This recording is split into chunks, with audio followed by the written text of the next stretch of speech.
Today's video is brought to you by Audible.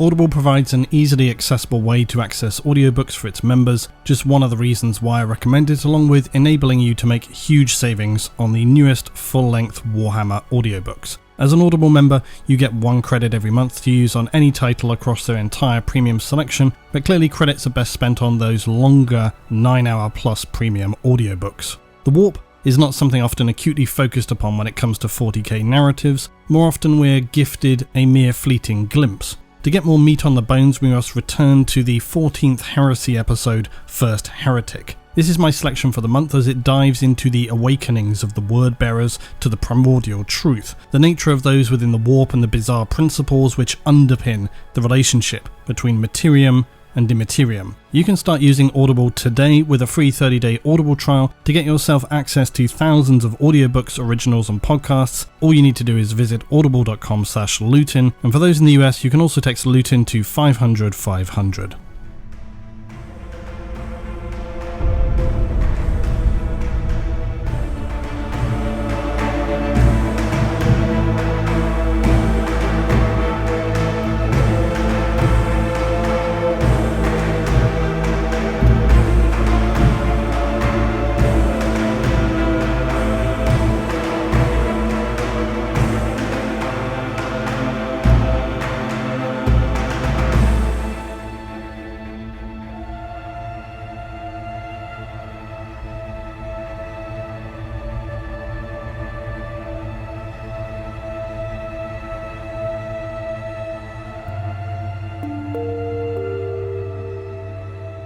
Too often I see the commonly asked question, why is the warp of the 41st millennium such a nightmarish hellscape of darkness and depravity?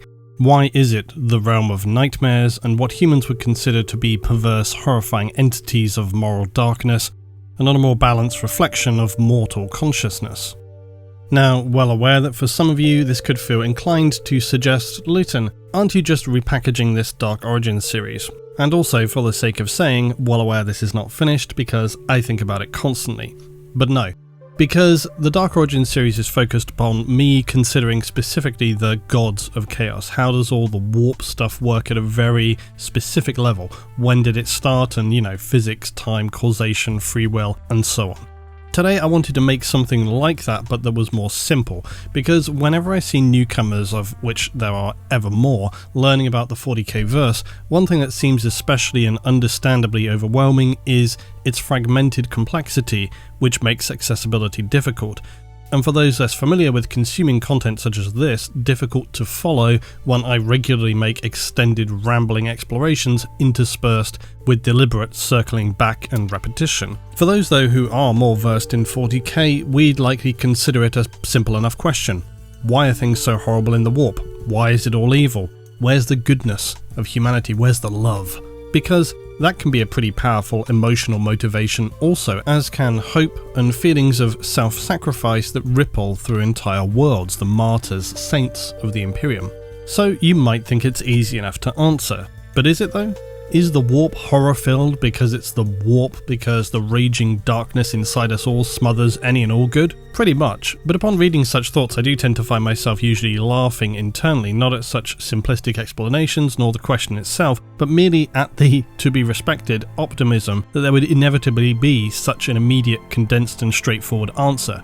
Of course, satisfactory to some, less so to people like me. For anybody wanting easy answers in M41, I say, hello new friend, welcome to the law of 40k, where logic takes a holiday, contradiction and inconsistency are your new gods, and all laws of nature are meaningless. Maybe it would be more reasonable to just ask, why aren't things at the least more abstract in the warp, and less quite so obviously horrifying and hellish?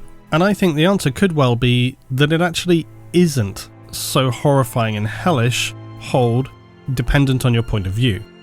What I mean by this is that the warp is primarily seen through the lens of the Imperium, of humanity, and for humanity its worst nightmares are physically manifested through the things that we find objectionable, uncomfortable, the instinctive things we have adverse fears to, things with too many legs, too many teeth, rotting, foul smelling things, creatures, visually perverse, offensive creations, and of course sharp, spiky things. The list goes on and on. And then of course you get into the other stuff, the morally, ethically offensive things to humanity. We generally have seen that warp entities can be forged by both a steady, slow bleed of collective emotion and others around singular core events that define them entirely. Those entities of the warp appear to operate entirely outside of the boundaries used by humans to define everything instead about their being. It's a mistake though to suggest that they're operating, that is to say beings in the warp, on anything like necessarily instinct, or that they are more passive like a naturally occurring force of nature. This is not really so, they simply operate on a different level to mortal beings. They're not so far detracted from us because, remember, most beings within the warp can suffer what they refer to also as a true death. They just understand that such a thing is very difficult to achieve. In many ways, the entities of the warp appear to be just as complex psychologically, if they even have psychology, as mortal beings. Except they exist in a realm that is clumsily referred to as being without time, which again I risk overlapping with Dark Origins, so let's just say the Immaterium is incredibly confusing for us. So if it's confusing for us, imagine if you're birthed into the warp and know nothing else, where the perception of time is anything more like the eternalist point of view. It's very confusing and difficult for humans to even begin to understand how you could have any kind of cognitive perception of your own reality and how that would relate to the mortal space, the Materium. Now on top of that you have other factions, not just the Imperium, who have their own connections and issues with the warp, the Eldar or Eldari for example. The warp has not always been horrific and nightmarish. If anything, it appears to have been the realm which formed the foundation of the entire culture of the Eldar, both physically and spiritually, and they still use this in M41. Again though, this entire story becomes extremely complex, and if you want to know more about the Eldar and their significant relationship with the warp, I'd rather point you to my video Dark Origins Part 2,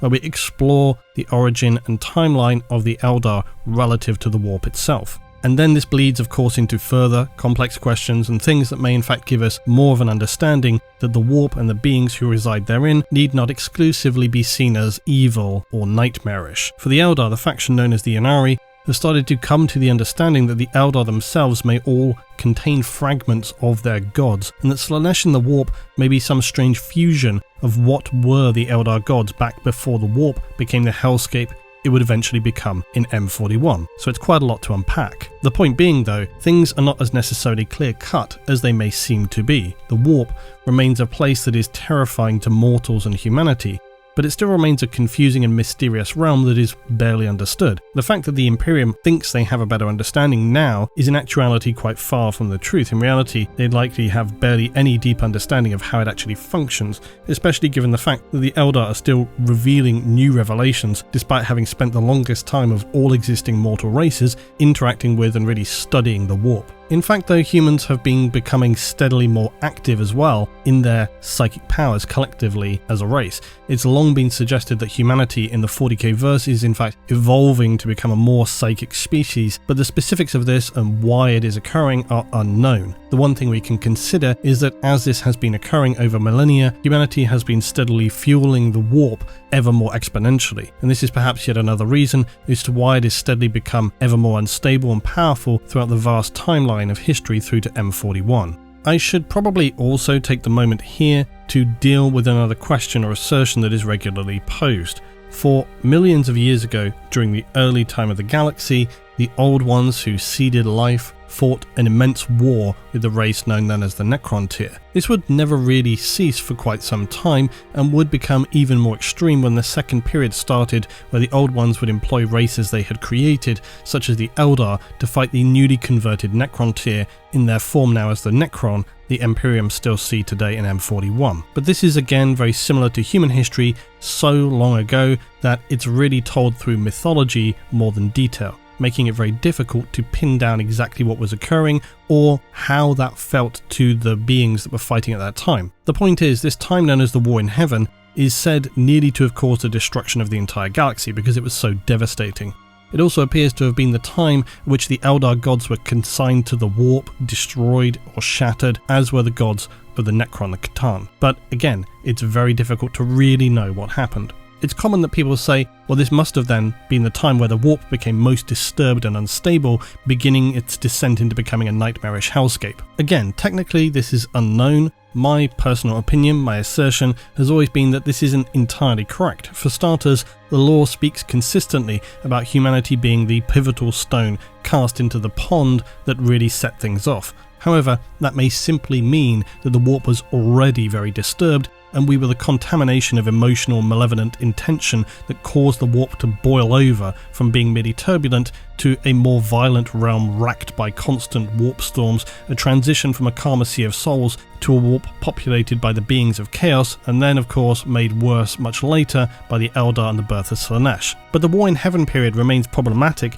because of the vast scale of suffering throughout this time. It's presumed by many to surely eclipse all others, certainly the early periods of human history. But there are also considerations we must factor in, that until say the birth of the Chaos God Slaanesh, the Eldar were essentially able to continually reincarnate. They also did not have the same openly poured out fears and drives that mortal humans are always entirely consumed by. For others like the Old Ones, we really have no knowledge about their culture or number. For the Necron tier, again, details of their earliest times sketchy at best, but we do seem to know that they accepted their cycle of life and death. They were less traumatically emotional about it perhaps than humans, and when the worst times of war came to them, they had transitioned to the emotionless form of the living metal Necron. The Eldar often talk about how they were able to control their minds because their emotions and feelings are so much more powerful than humans, and this is believed to have occurred in battle even before the fall, not expressing then the same dark violence seen among humanity. And so while humanity may not have been the singular force that twisted the warp,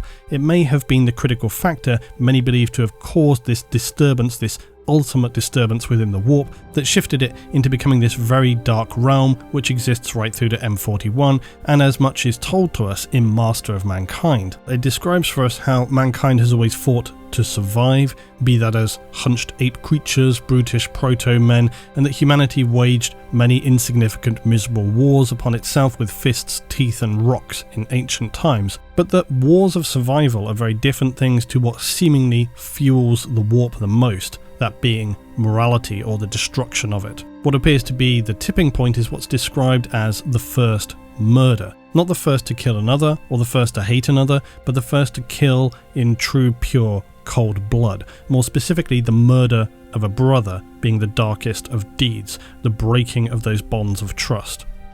Quote, "The scream of the first murderer cuts through the veil, echoing across reality and unreality alike. To the things that wait in the warp, mankind will never sing a sweeter song." The references to this first murder do speak about it being a time where humans still worshipped, say, spirits of fire, for the sun to rise, and still many believe the first murder to actually be a reference to the biblical story of Cain and Abel. And we do also know that, for example, the Emperor existed during this time through the lens of others. We've heard about him potentially being the cause of the destruction of the Tower of Babel. So any sense of a first moment that triggered the warp to become what it is, from the human perspective, it's also further complicated by what we have been exploring in the Dark Origins series, that in the warp time does not exist in the form we perceive it to be. Everything that exists there is now, which becomes incredibly difficult to conceptualize from a mortal, linear perception of time, and as we discuss in that series, you start looking at other views like the eternalist perspective of time. But for whatever reasons, acts of malevolence, selfishness, the morally offensive, or just pure physically extreme are described as resonating more in the warp. And if you're wanting to know why that is, well, we're still yet really to gain any substantial clarity. It may simply be that the collective suffering of mortals is far greater than collective acts of good as seen from our perspective. Entirely debatable, and obviously remains a point of contention. It's also an unpleasant fact that many are unwilling to perhaps accept, that the bitter selfishness, the cruelty and violent nature of humans seems to eclipse our outward veil we collectively opt to consider the norm, that of being fundamentally decent and moral. And this is ultimately what I believe is meant to be illustrated through the warp, that it displays to us the true reflection of humanity, the darkness hidden in all. This is where you can quite easily go off on any number of philosophical tangents, talking about, is this darkness in you too? You could quote Socrates if you wish, and so on and so on. But if this darkness is in all, how would you know? When might it present? This is why the Chaos Gods and the Warp in general represent not just the horror and nightmarish imaginings of humanity's worst fears, but they also reflect some traits and aspects of human nature that could even be seen as laudable, but which within the Warp are still considered to be fueling to the beings who exist within the realm of chaos. Now, unfortunately, similarly to exploring the nature of chaos, to consider the dark void of the Warp, one does need to really step outside and disconnect from the immersive lore for a moment. Answers sometimes necessitate exploration more in the period of its creation, and indeed the period of 40k's creation, as to why it is just so hellish. Unsatisfyingly, perhaps the answer to the Warp horror is because the sci-fi fantasy 80s space Warhammer needed grimdark lore for the game, and this mirror ethereal plane really imagined for a space iteration was a convenient realm outside all the normal laws of reality that enabled travel across the galaxy and gave a nod to so much sci-fi of the era, plus, containing beings made of our subconsciousness. The 70s and the 80s were a melting pot of world building and conceptual exploration when it came to the concepts of consciousness and worlds beyond our own, be that, say, Philip K. Dick, Frank Herbert, or even those in the horror sphere like Clive Barker. For example, when the first edition of 40k came out, I always feel it's worth remembering that Hellraiser was released the same year. Note to myself, do something about Hellraiser. Because with its visionary concept of the Cenobites and nightmarish worlds beyond our own that are never clearly defined, Pinhead merely states them as being explorers in the further regions of experience. Now, one might equally consider the Warp to be such a region. Does that mean that Hellraiser is a secret 40k movie? No. And you can get out of here with your Event Horizon as a secret 40k movie suggestions as well, because it's one of the most lazy and non-revelations to have ever been dressed up as such. Because the Warp often is really far more generic than we might imagine it to be. Like Hellraiser, it's a realm where those who discover the dark beings within, subscribing to their twisted reality, are the followers and explorers in this dimension, and they're corrupted as a result. In 40k, there are many who very literally fit that description, plus the realm of Hellraiser's alternate dimension is explored further when we get to see Leviathan, an entity that appears not dissimilar from so many 40k godlike beings of either the Warp or perhaps Catan. But way before all of that, the most obvious foundation of such concepts as the Warp, very obviously H.P. Lovecraft, and while I get quite itchy skin upon hearing the phrase Lovecraftian, because I feel like these days it gets thrown around with the slightest pretext, especially looking at you indie games, the Warp of 40k embodies everything that is Lovecraft. If you wanted to go deeper, the turn of the 20th century was a very dramatic time as intellectuals attempted to define the shared elements of religious belief and scientific thought, both from a philosophical and anthropological view. While undoubtedly a lot of thought at the time would later be widely revised or discredited for being entirely unreliable in the viewpoints not at all uncommon for the time period, a lot of these explorations and considerations were also still expanding the sphere of thinking when it came to our place not just in the world, but our place as beings in the galaxy, our concepts of religion, of consciousness and more, and our significant lack of understanding as to what might lay beyond, which quite honestly has barely altered since. Such ideas were obviously very appealing as well to authors of the early 20th century like Lovecraft, who centered around these concepts of forbidden, dangerous knowledge, human madness, consciousness, and unforeseen influences of immense beings beyond the scope of our reality and far outside our mortal comprehension. Sound familiar? To elevate his writing beyond the 20th century Gothic, Lovecraft looked to the cosmic and astral plane, and in doing so he wanted to create this concept that there was something behind reality, behind the ordinary, a sense of human insignificance and just how tiny we are comparative to the vastness of the void. Again, sounding familiar? Concepts that begin easily straying into the philosophical and overlap with ideas about modern science and discovery of what lies beneath. That the truth unlocked by science could unleash powers beyond mortal comprehension, coupled with the broader sense of more established human morality. Desires, interests and appetites seem near to be inconsequential comparative to the vast scale of what is out there. To quote the man himself, "The oldest and strongest emotion of mankind is fear, and the oldest and strongest kind of fear is fear of the unknown." The Warp very obviously encompasses this concept at the most base level. It did even for the Primarchs and for the Astartes in the Great Crusade. And this is something we know by now when it comes to the warp. That and of course the idea of the mortal collective unconsciousness continually pouring into the warp like a river of thoughts and emotions in their most raw and pure form. This is how the gods were created, the endless pouring of mortal consciousness. It poured into the warp unstoppably until it was full and spilled over. So still, again, if that were true, where we ask, is all the good? Or at least the moral ambiguity. At one point in the distant past, this may well actually have been the case. There was a time when we hear about other entities and beings, spirits of the warp, that are presumed to be the oldest, the most ancient, like the enslavers. Now obviously enslavers are not good, hence the name. These warp creatures appeared to us perhaps loosely comparable though to more like simple single-cell creatures in the oceans of ancient terror. They had purpose, singularly focused on their goals and drives, but this was perhaps all they were about. It's a little more complex than that, but I'm boiling it down. It was only later we would come to see the far more complex beings come into the fore, ultimately seeing the total corruption of humanity puppeted by the vast Leviathan-like Lovecraftian gods of the warp. Supernatural beings of such a scale that they're seemingly in actuality barely aware of the mortal realm and the occurrences within it. The warp is fueled by consciousness and unconsciousness, mortal beings pouring themselves wholly into the warp. How much those things that exist within the chaotic racked oceans of the warp are aware of this is rarely glimpsed or described even by the things that exist within the so-called formless wastes of the warp.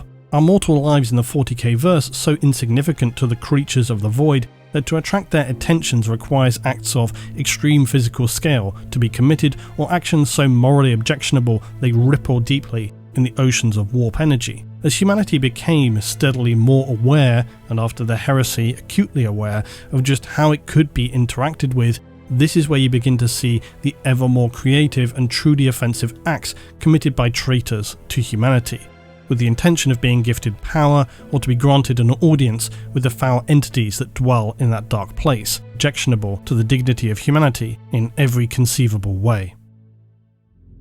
So for the warp, at the most simplistic level, the whole thing goes, once upon a time, the warp was a calm and neutral realm, but over time, through the weight of suffering, depravity and the horrors of consciousness, the vast ocean of energy behind the veil of our mortal realm began to steadily react, to form shapes and eventually beings pulled together out of the collected thoughts, emotions and feelings of those who existed in the materium, and for those entities therein to develop their own conscious thoughts. So to ask the question, why is the warp so dark, is like asking the age-old adage, how long is a piece of string? And that really is quite appropriate because you're asking a question with no clear answer and one that invites just about as much scientific and philosophical complexity as your brain is capable of handling. But let me attempt, and I emphasize the word attempt, to give you some mildly satisfactory speculative option. Something often forgotten is that the connection with the warp does in fact go both ways, to a degree anyway. So while the warp, the immaterium, is full of, from the human perspective, unspeakable horrors,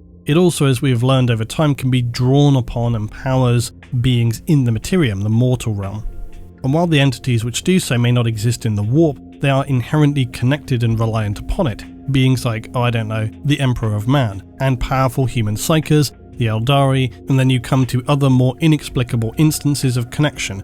Orcs, for example, seem to generate their own warp energy through their warg. And while this is always framed as not being drawn from the warp, as other psychers do, that seems pretty inexplicable and difficult to understand. However, it's been noted that the Emperor's holy battle sisters, the Sororitas, also have this ability to generate what were presumed to be psychic powers, even when they should have been unable to do so under the heavy blanketed veil of the Necron's pariah nexus.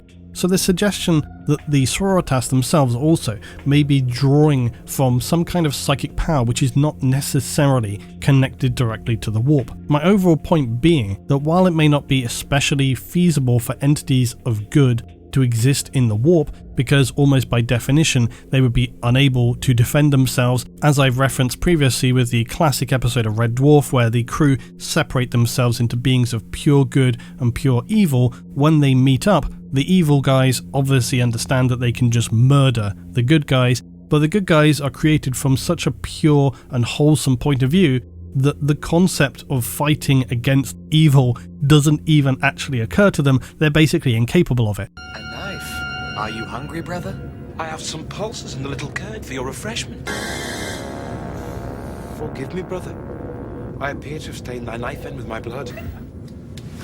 Let us embrace its splendid beauty and share in its vibrations. Oh, it's exquisite, divine. What does it say to you, brother?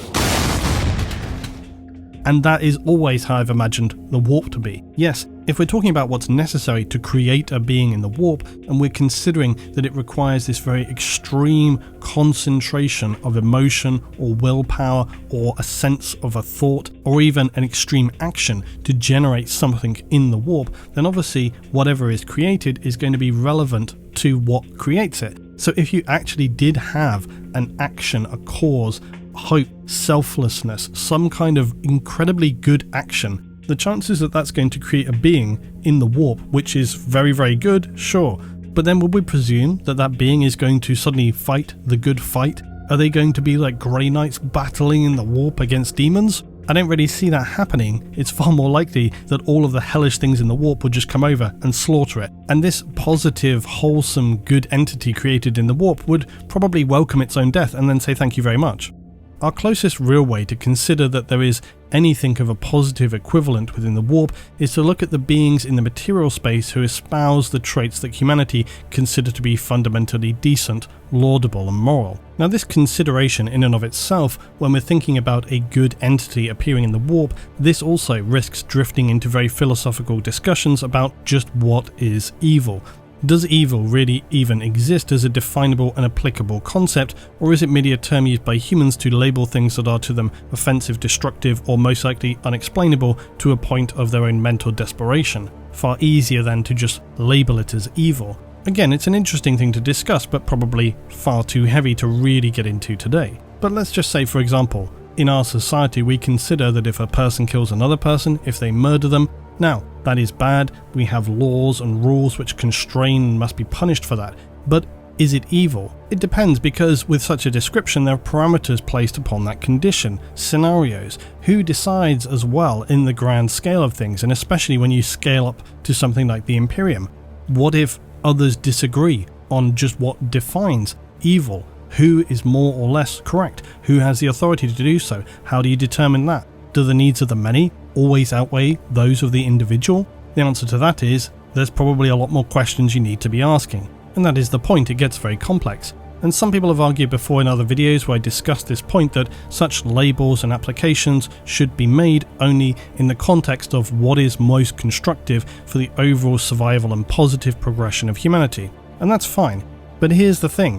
Why do we assume that anything we see or perceive bears any comparable application to how beings of the warp see things? Because they are, after all, at a very simple level, the inverse consciousness of mortal forms made manifest. The point that I'm trying really to underscore here is something that I know not all agree upon from previously discussing it, and that being who or what decides which position is correct, or perhaps more true to say that if we're thinking about things at a galactic level in terms of the Imperium and 40k, we need to accept that there isn't necessarily anybody who really can decide that, because the measures of good and bad are something that humans have conjured from their own understandings and needs for survival, formation of coherent functioning societies. The warp and the horrifying beings that dwell within are entirely disconnected from such concepts.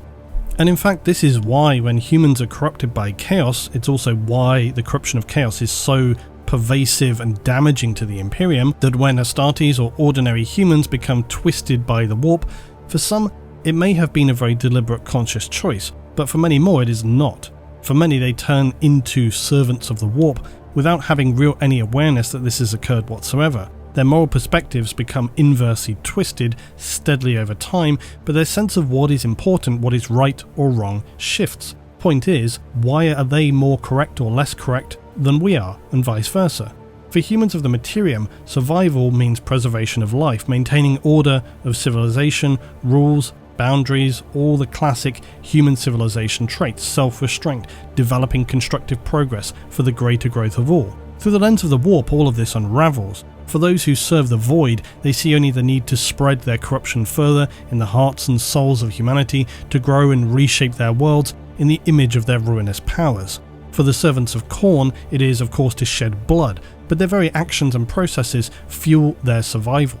For Khorne, killing and slaughter empowers them, but it also embodies strength, even honour. For Nurgle, it is the rot and decay and cycle of life itself, the despair, the need to allow oneself to be consumed and swallowed up by entropy in its purest form. For Tzeentch, it is the strange will and dark seeds of mortals that power it through unfettered ambition, scheming, filthy offensive lies told. It even represents hope, albeit selfishly to perhaps overcome by any means necessary. This white-hot burning desire for Tzeentch is why sorcery appears to be one of its core manifestations. Willpower essentially so strong it powers actions that should be impossible within the boundaries of the Materium, but then of course that's why they're straddling the boundary between the Immaterium and Materium. Then of course you have Slaanesh, the ultimate state of pleasures and decadence, the most extreme pathway for mortals to tread into the deepest realms of experience in all of its forms. When you look more closely and are not instantly blinded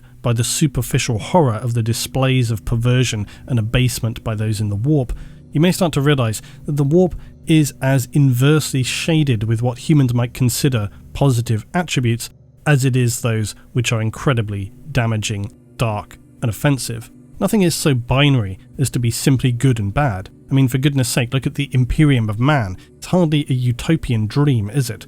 Why are there not, say, more good in the Imperium, I say? Where are those who ease the suffering and do not send billions of human souls into the meat grinder of endless galactic wars? Anyway, you get it. The point is it's shades of grey. But whereas, generally speaking in the Materium, the shades of positive grey are a bit more visible, within the warp it's far more acutely shown to be horrifying and nightmare-filled.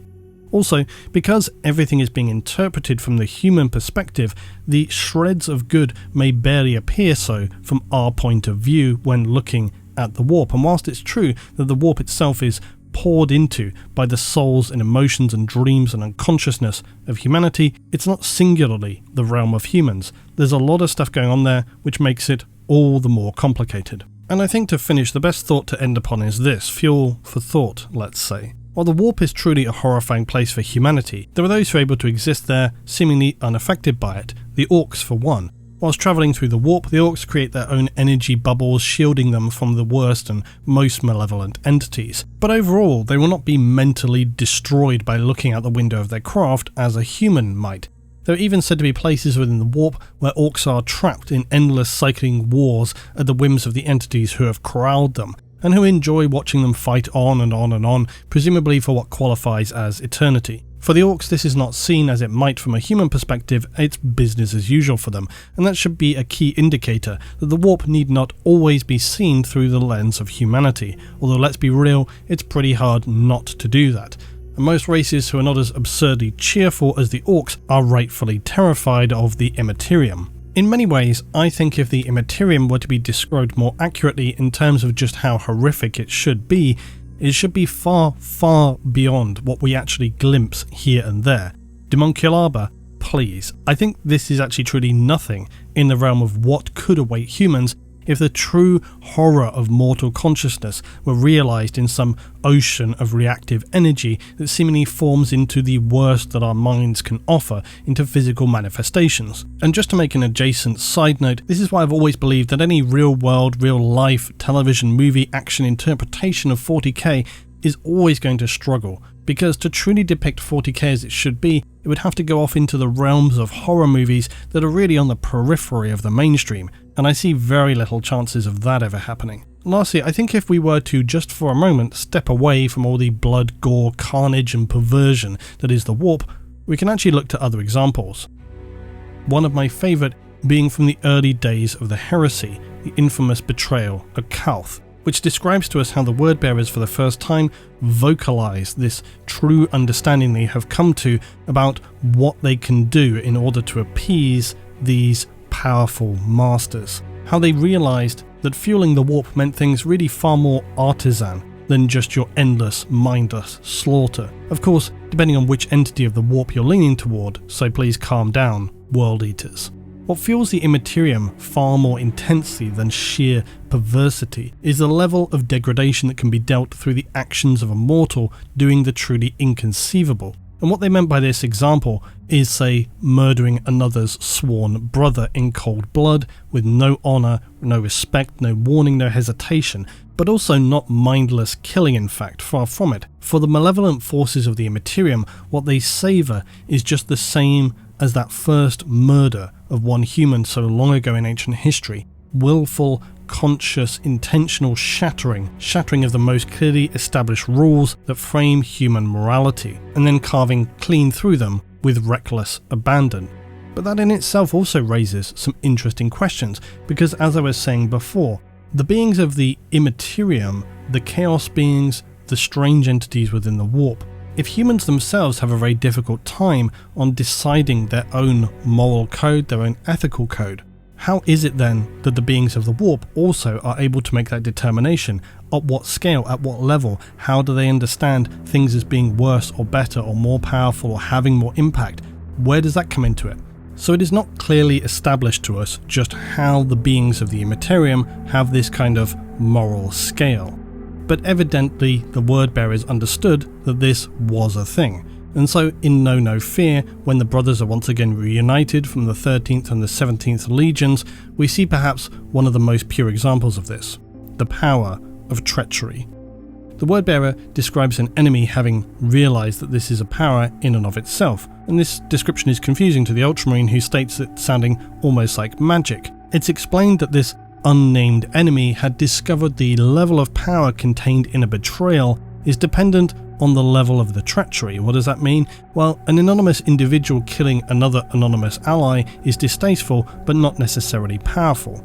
A friend killing a friend, a whole other level. And the idea that they describe is that the purest power is relatable to how many moral codes are being broken and destroyed.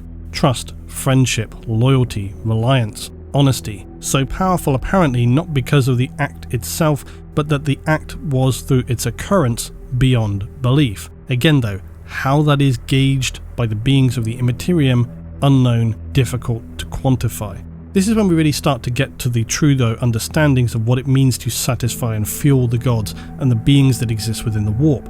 During this exchange, the Ultramarine is utterly confused.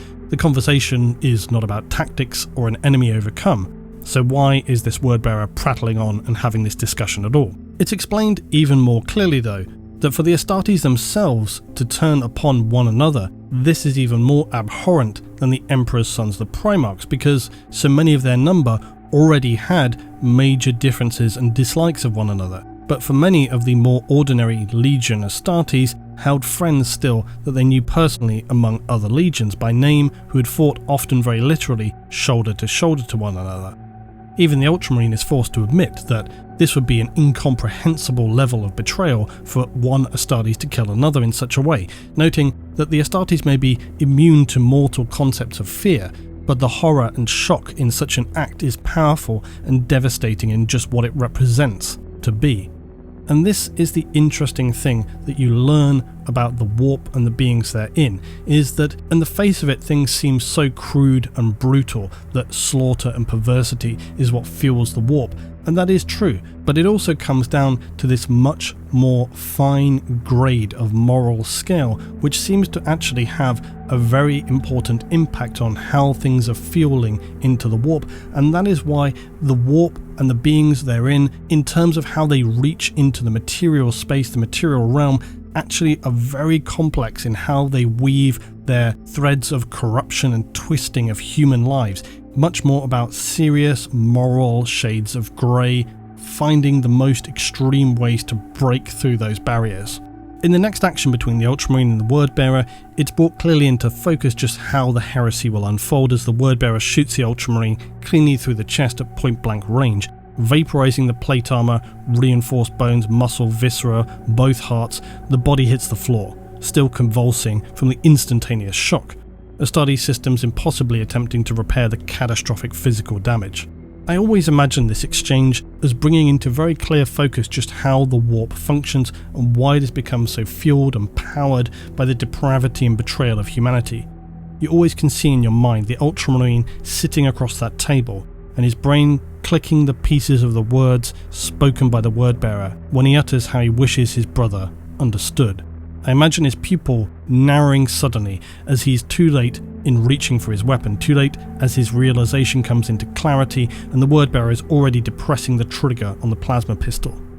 It's an enduring image crafted by Dan Abnett, and it underscores firstly just why the heresy was so important because of the sheer scale of such similar abhorrent betrayals that took place across so many battles, from the Isfahan system to Kauth, Prospero, of course Terra itself. And this might all seem like a pretty wild tangent, but it's really not, because the heresy is merely the most concentrated crucible of destruction that allows us to see just why the Immaterium is how it is. The heresy didn't create the warp, it didn't manifest the Chaos Gods or the horrifying beings who reside there, but it did bring into clear focus just how the warp is so fueled by a cycle of very finite, subtle, mortal actions. This became of course only clearer throughout the heresy as eventually some of the legions, some of the Primarchs would be elevated to states of being beyond even their already demigod-like status. And how do we know that there are no good entities within the warp? It's pretty straightforward. Why would the beings who exist there ever allow such things to exist? The realm of chaos is an endless, unceasing struggle for survival in whatever form they perceive survival to be. The gods therein formed not because of one singular action, but through many thousands of years of collective consciousness and subconsciousness of mortals coalescing. By the time such things existed, there's no possibility that they would ever allow anything positive or benevolent to exist there. This is where we begin to plant the suggestion as well that the Emperor himself is in fact some entity that we might consider to be a fifth god of the warp, but that he were created even prior to the first, presumed to be Khorne. But I think if we wish to get into that, it's best reserved for the Dark Origins series part 5, where I can really get stuck in and rake through all of this more carefully. So why is the warp such a hellscape? Well, depressingly, because it holds a mirror up to ourselves. It's reflective of humanity, simple as that.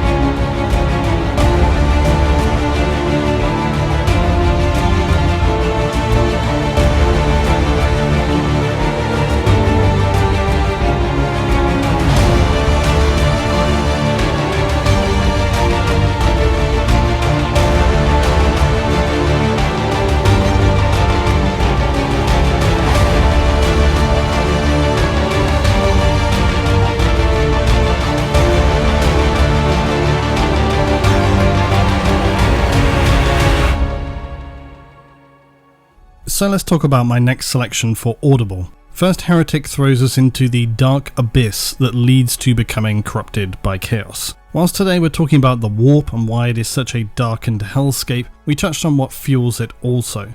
First Heretic is worth revisiting even if you've heard it before or if you're experiencing it for the first time, because it remains relevant both in how it frames for us via exposition, the warp, and its explanations of the transformative process of those who have drifted into the dangerous position of becoming open to the suggestion that the beings and ways of the Immaterium are in fact the only true path forward for humanity. This is of course one of the enduring questions about humanity in the 41st millennium. Which pathway is the objectively best choice? That of the Emperor, or were Horus and those such as Lorgar right all along? This question has haunted many faithful servants of the Imperium, and I feel one reason why revisiting First Heretic is valuable to us is how we have seen Robert Guilliman in more recent times himself starting to see dangerous paths open, questions to be asked, events that are unexplainable by other means.